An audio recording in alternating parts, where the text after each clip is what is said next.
ऐसा बनिएगा जो सही बने हैं। प्रहलाद जी अच्छे हैं तो सारे मित्रों को अपने जैसा बनाना चाहते हैं और कहते हैं कौमार आचरित प्राज्ञो धर्मान भागवतानिहा। ये मानव शरीर बड़ा दुर्लभ है मित्रों, आज मिला है कल मिले इसकी कोई गारंटी नहीं। इसलिए मैं बिना समय गवाए पिता की बात नहीं मानता। 16वां क्या बोला? 16वां बोला कि भाई कुछ भी नहीं है, ये केवल नाक काटने का इन्होंने एक षड्यंत्र रचा है, आप सबको बर्बाद करना चाहते हैं। हम कटी, हमारी कटी, तुम्हारी ना कटे। प्रहलाद जी बोले कि हमारे पिता जैसे हैं स्वयं दुष्ट, भगवान से वंचित, समाज को भी वंचित करना चाहते हैं। पर प्रहलाद जी बोले ना, मैं पिता की बात नहीं मानूंगा। और मित्रों, भगवान का चिंतन करिए, इसी भजन से हम सबका कल्याण होगा। तो प्रहलाद जी वह 16वें हैं जो कहते हैं कि मैं संसार में आ तो गया है, ऐसे हम भी आए, हम भी जाएंगे। इस वर्ष का हिसाब होगा, इस वर्ष में आपने क्या पाया, क्या खोया। ऐसे हमारा और आपका भी हिसाब होगा कि आप गए थे, क्या लेकर आए, क्या लेकर नहीं आए। आज एक छोटा सा काम जरूर कीजिएगा, मैं भी वही काम कर रहा हूं, आप भी कीजिएगा।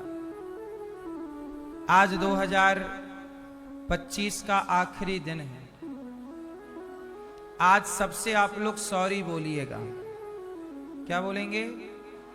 सॉरी, क्षमा, क्षमा मांगिएगा। किससे? जाने अनजाने में आपसे किसी का दिल दुखा हो, इस वर्ष आपने किसी को सताया हो, रुलाया हो, आपकी वजह से किसी के आंखों में आंसू आए हों, तो सबसे सॉरी बोलिएगा। हम किसी प्रदीप राठौर जी के बने वज्र का दर्शन, क्योंकि वो ऋषि की हड्डी थी, और ऋषि की हड्डी में कौन का दर्शन होगा? जब आपको एक दिन हमने बताया था कि जनाबाई के ओपलों में, कंडे में विट्ठल की आवाज आती थी, तो ऋषि की हड्डी में वृत्तासुर नाम के राक्षस को भगवान नारायण का दर्शन हो गया। और जब दर्शन हुआ तो चरणों में गिर पड़े। वृत्तासुर गिर पड़ा और मन से बोला कि हे प्रभु, अहम हरे तव पादई कमूला दासानुदासो भवितास्मि भूया। हमें ऐसी कृपा कर दीजिए प्रभु कि आपकी भक्ति के योग्य नहीं। राजन, आपकी मृत्यु नहीं थी सो नहीं हुई, बेटे का कार्यकाल इतना ही था। महाराज, ये ईश्वर का न्याय बड़ा गलत है।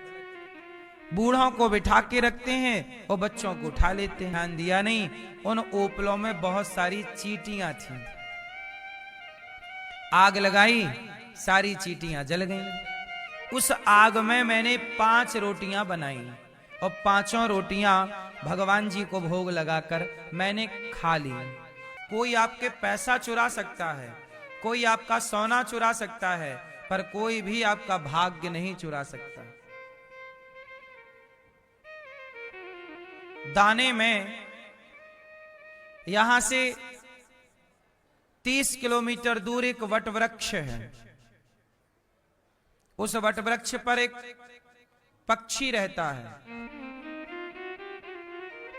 कबूतर, तोता, जो भी है, पक्षी है। तो कहा कि वहां बैठा, पक्षी का नाम लिखा, देखो मैंने खा लिया। और राजा जैसे ही जोर से हंसा तो वह दाना जाके फंस गया गले में। और राजा की जब दाना, कई बार भोजन फंस जाता ना यहाँ, की ना माने हैं। राम ने तो मां की बात मानी, पर भरत जी ने मां की बात, राम जी ने पिता की बात मानी, पर भरत जी ने पिता की बात नहीं। अब आप लोग बताओ कि बात माना करें कि ना माना करें? जोर से। पर सिगरेट पीने वाले का मजाक नहीं उड़ाएंगे। इसका मतलब यह है कि समाज को बुराई पसंद है, पर समाज को अच्छाई पसंद नहीं है। दुनिया चाहती है कि हम अच्छे नहीं हैं, तुम भी अच्छे मत बनो। हम बुरे हैं, तुम भी बुरे ही रहो। क्योंकि बुराई बुराई चोर चोर मौसेरे भाई।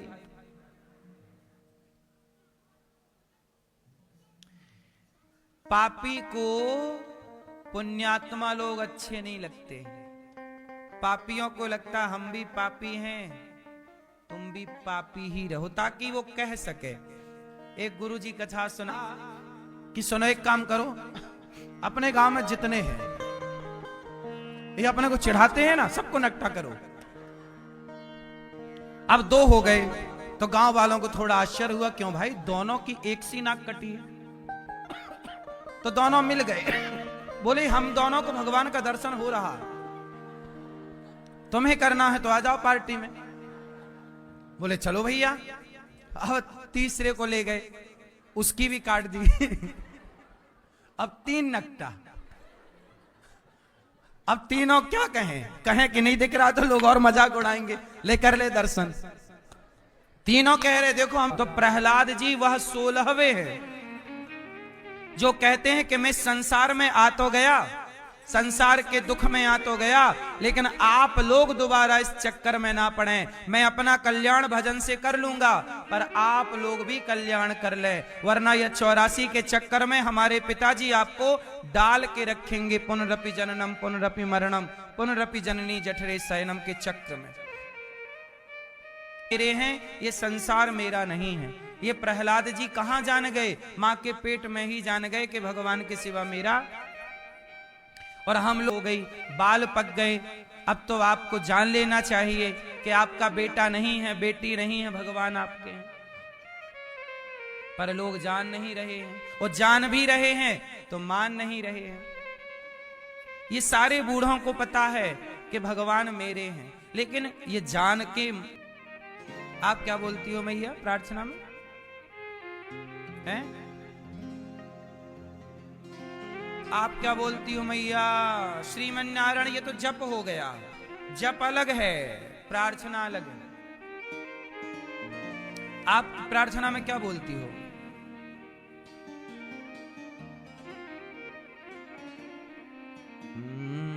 इसका मतलब आप लोग प्रार्थना नहीं करते। सुनो, प्रार्थना कैसी करनी चाहिए? श्रवणम कीर्तनम स्मरणम पादसेवनम अर्चनम वंदनम। 6वीं भक्ति, श्रवणम कीर्तनम स्मरणम पादसेवनम अर्चनम वंदनम। ये 6वीं भक्ति है। प्रार्थना कर हो जाए तो आपकी स्थापना उस घर पे हो जाए, और आपके उस घर पर आपकी सेविका बनकर, आपका सेवक बनकर, ये दास ये दासी आपके घर पर रहे।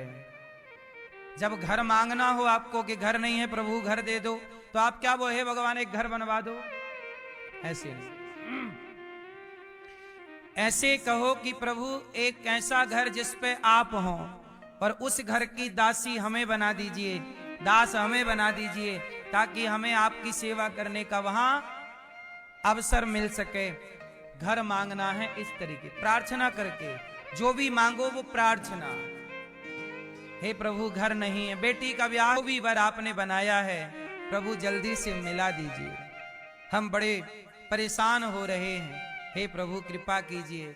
जो कुछ कहना है, अच्छा कहना है, बुरा जो भी आपकी समस्याएं हैं, किसी से ना कहकर सारी बातें भगवान से कहिए। काम अच्छा नहीं चल रहा है, हाथ जोड़ो, भगवान से कहो, हे प्रभु जो भी कुछ है आपका ही तो है, हमारा क्या है? आप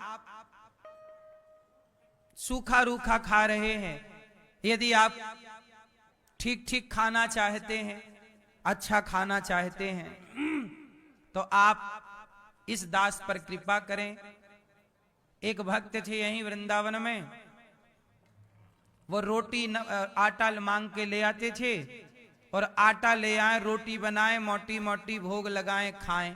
एक दिन भगवान सपने में आए, और भगवान बोले भैया कम से कम चटनी तो रख लिया करो, सूखी रोटी कौन खाता है?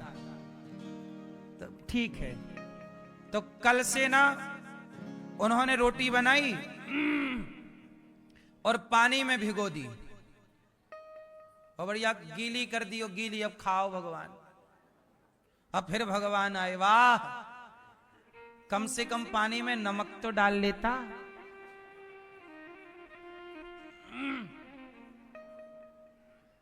तो ये सच्ची घटना। समय पर मुगलों के शासन काल में जब शाहजहां इत्यादि थे, उस समय शाहजहां के टाइम पर भारत की राजधानी क्या हुआ करती थी? भारत की राजधानी आगरा हुआ करती थी। तो आगरा में खूब बढ़िया था सब कुछ। तो यमुना के रास्ते ने एक बड़ा जहाज जा रहा था, एक व्यापारी का। उस संयोग देखना कि जहां वो टीले पे बैठ के भगत जी पूज्य संत भगवान कह रहे थे कि तो हमें चटनी बटनी तो दे दिया करो, तो ये बोले कि तुम्हें चाहिए चटनी बटनी तो अपनी व्यवस्था खुद करो। तो देखना जरा, अब भगवान व्यवस्था कर रहे हैं। तो भगवान ने उनकी जहाज को, उनके नाव को यमुना जी में जहां वो संत रहते थे ना, वहां उनकी नाव रुक गई। लाख प्रयास किया, नाव बढ़ी नहीं। और जब नाव नहीं बढ़ी तो लोगों ने कहा कि भाई तुम्हारी नाव इसलिए नहीं बढ़ रही, यहां बहुत बड़े संत हैं, पहले उनका दर्शन करो। तो पूज्य सनातन गोस्वामी जी का दर्शन करने वो व्यापारी आया, और व्यापारी ने सनातन गोस्वामी से कहा